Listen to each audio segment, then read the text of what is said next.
Hello everyone and welcome to Payam Javan TV. My name is Behruz Bahmani. I'm the English language editor of Payam Javan. We are pleased to kick off our series of profiles on what we're calling our local heroes. These are people in our community who are doing outstanding work and obviously deserve our recognition and admiration. So today we're very honored and happy to be talking with Ross Mirkarimi, who is the San Francisco's first Iranian American sheriff. This is obviously one of the highest public offices held by an Iranian American in the United States. Ross is no stranger to politics. His career is just stellar in terms of that. If you look him up, you can find out all kinds of information. He brought the Green Party to California in 1990, and then obviously coordinated Ralph Nader's famous campaign for president. He also worked on Matt Gonzalez's very close race with Gavin Newsom. That's when I first heard about Ross and first met him. In 2003, Matt Gonzalez almost won the mayor's office. In 2005, Ross ran for his own political office in San Francisco, and then he won several elections as a supervisor in the famous District 5, which is the famous Haight-Ashbury district, which is a historical legacy district in American politics. So he's been at the forefront of not only Iranian achievement but also American political life. In 2011, Ross surprised us by not running for mayor of San Francisco, and then instead chose a different career path and went into the sheriff's office. And so we are very happy to welcome Ross to our studio and to spend some time talking to him. So thank you for coming by today. Thank you. Salam. Salam. Well, let's get into it. What does the sheriff do? What is the San Francisco sheriff? There, we know that there's CHP, that there's city police, but exactly tell us a little bit. What does the sheriff do, and what is your average day like, and what are you doing as sheriff of San Francisco? Well, sheriffs throughout the state of California and the United States are elected. The police are not. And we are the constitutional office in the eyes of our state government. I have the statutory authority that has enabled me to do things that a police chief would not be able to do. But San Francisco is unique because we're the only city and county in the state of California. So simply put, the police have city, I have county. And the police are the 911 responders for emergencies. We do just about everything else. We're well known for our incarceration system of managing the jail systems in San Francisco, but we have a very active law enforcement public safety bureau of pursuing fugitives, people that are on warrants, and certainly assisting other law enforcement agencies in the need of an emergency or crime, etc. And a number of other duties such as protection of courts and government buildings. Okay. Yes. So when you just why did you shift from the mayor's race? Because we all thought you were going to go run for mayor. So what was it that shifted you away from going for the mayor, or was that even ever on your radar and we didn't know it? Or so what made you decide to go over to the sheriff's office? Well, actually, I think that the community was very outspoken about wanting me to run for mayor, but right. I never once gestured that I was. But the community, can be very influential, our community, and I appreciated the vote of confidence. But what people might not know or have forgotten is that before I was elected to the Board of Supervisors, our version of a city council, but there isn't a city council, so it's a county government, I was a member of the district attorney's office for 9 years in San Francisco, and I actually graduated from the San Francisco Police Academy many years ago as president of the class. So I had law enforcement in my young career. And many of the issues that I injected into a law enforcement career in San Francisco have now carried me forward as an major elected, city county-wide, as a sheriff. And I believe that law enforcement, typically in the United States, has sort of been left up to people with more conservative mindsets. And I don't think we should have ceded that territory just to people who might be right of center. I think that people with independent populist views have a place in law enforcement, and that's where I staked out my career even as a supervisor. Right. You've been traditionally what we call a progressive at any level, whether it was getting rid of plastic bags in San Francisco, or your stances on marijuana and medical marijuana and things like that. What kind of progressive ideas have you brought to? I've been reading a little bit about what you've been doing in the sheriff's office, in the jails and things like that. What kind of progressive ideas have you been working on, and what's interesting about what you've been bringing to? There are many, but I want the two examples you cited. There were laws that I passed that at the time were only unique to San Francisco and the United States, and I have to say have now gained both national and international attention and traction, where other municipalities and governments are passing the laws that I initiated, starting with the plastic bag ban, which was the first law of its kind hemispherically. And then San Francisco was the first on decriminalizing medical marijuana, which I also had wrote the city's first regulations that have now been adopted by many states on medical marijuana, and Washington, Colorado. And I was awarded a major civic award for that as well. On law enforcement side, as the sheriff's department, I'm the first sheriff in the history of San Francisco that presides over the lowest jail population ever per capita.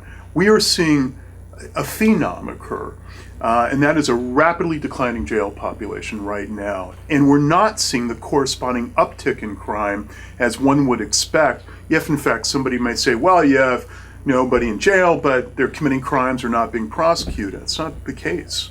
So what we're beginning to see is real results that I think have really defied the U.S. prison system, the state prison system, and even San Francisco about getting better improvements on recidivism, anti-repeat offender rates.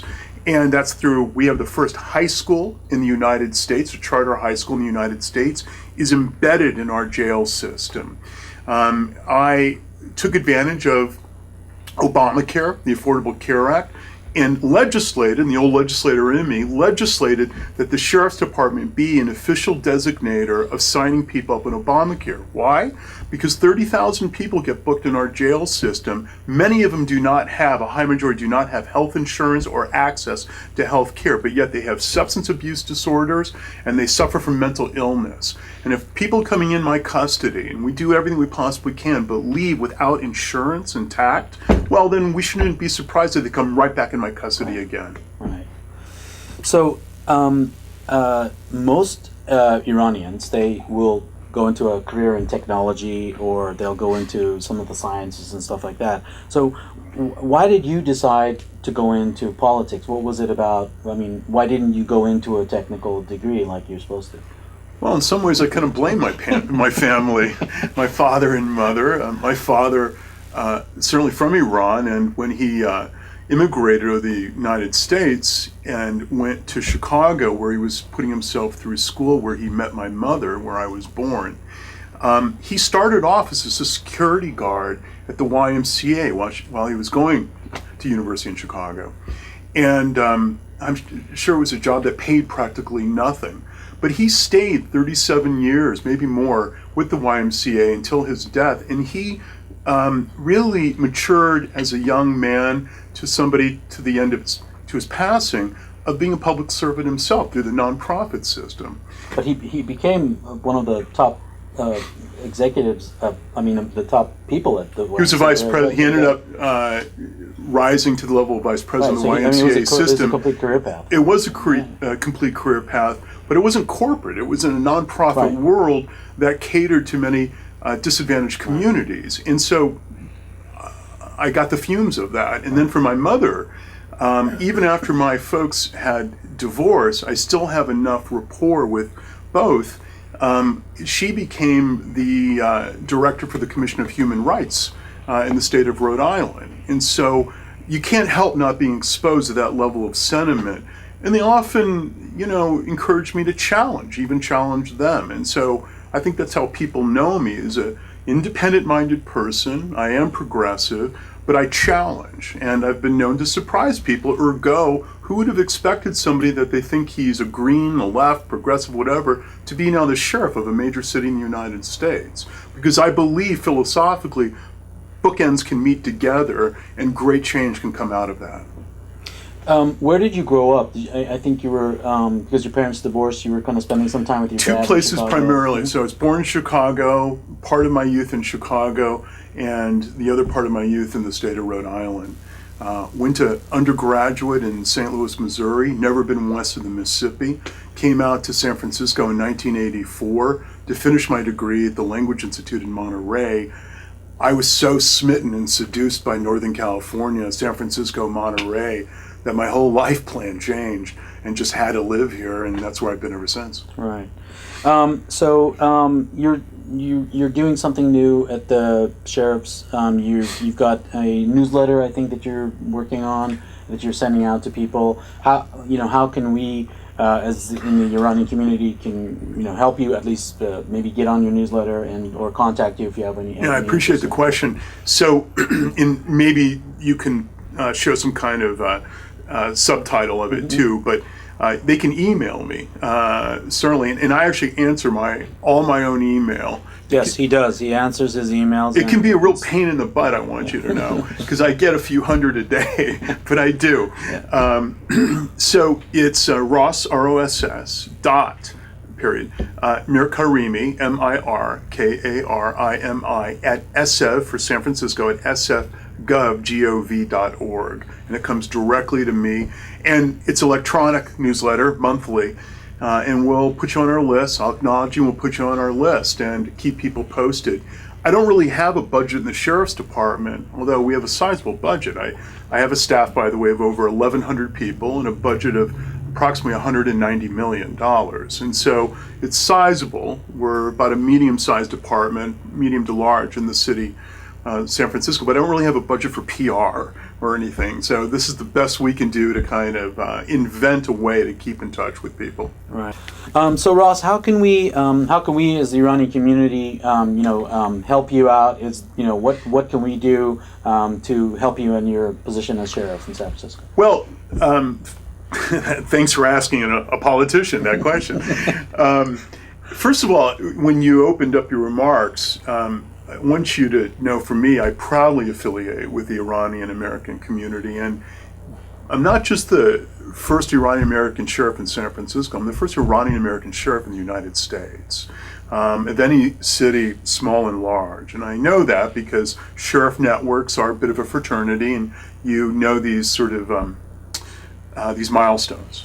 And that really, I know it's not the mayor, as we talked about earlier, mayor's race per se, but it's really important in stature. And I expect that, like my run and win for sheriff in 2011, my re-election's 2015, they'll throw everything they got at me again. And I will do everything I can to make sure that I stay. And I've been elected before in the past because of the Persian Iranian American community.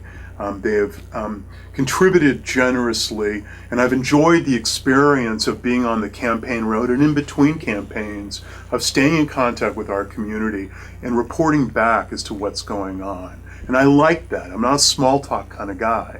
I'm the kind of guy that really wants to build the rapport with the community so the community is introduced, maybe vicariously through me and through others who get involved in politics and in public policy, because I don't want our community to think of this as a negative experience. Even what I may have gone through, I do not want them to think of it as a negative experience. I want them to think of it as a positive, healthy experience, because our community is a sleeping giant. In the state of California in particular, as well as the United States, Iranian American numbers are large enough, in my opinion, that in pockets of Southern California and Northern California, Bay Area, and sporadically elsewhere, we have an opportunity to bridge, not just from our well-specialized success in the technology world or in the medical world, etc., or the academic world, but into politics. And people should consider that. And I think that second and third generation Iranians will also, I think, consider that, because they're coming up also in an American way. And so I asked people to contribute to my campaign. I'm going to give you my personal email now. I gave you my work email. So for contributing to my personal world, my campaign, my email address, oh man, this is a first. So it's rmirk, R-M-I-R-K, at msn.com, rmirk at msn.com. The contribution limits will be up to $500 per person. It's the San Francisco law, and checks are made out to re-elect Sheriff Ross Mirkarimi. Great. And then the other ways to get involved is I'm going to need volunteers, but we're about 1.5 years from the election, but this is the time when the simmering starts for fundraising and everything else, and I'm going to need everybody's help. Right. Well, I think we can write you a lot of $500 checks. Well, and I also want to see folks too. I tell you, we're grassroots. Yeah. We're totally. I mean, you mentioned the Green Party. I mean, I'm Democrat now, but I co-founded the Green Party in California because I was just tired that there was this evacuation of the left of center, and there needed to be a more modernized consciousness. Exactly. You know, and I bring that independent politics even in my position now. Excellent. We're glad that you're doing well at the Sheriff's Office. We think that obviously your progressive ideas are definitely having results. We love reading about them in the papers, and we look forward to you winning the 2015 election and continuing on your successful path in politics. So thanks for spending this time with us. And Thank you look very forward much. to talking to you soon. Thank you. What a Hafiz. Thank you.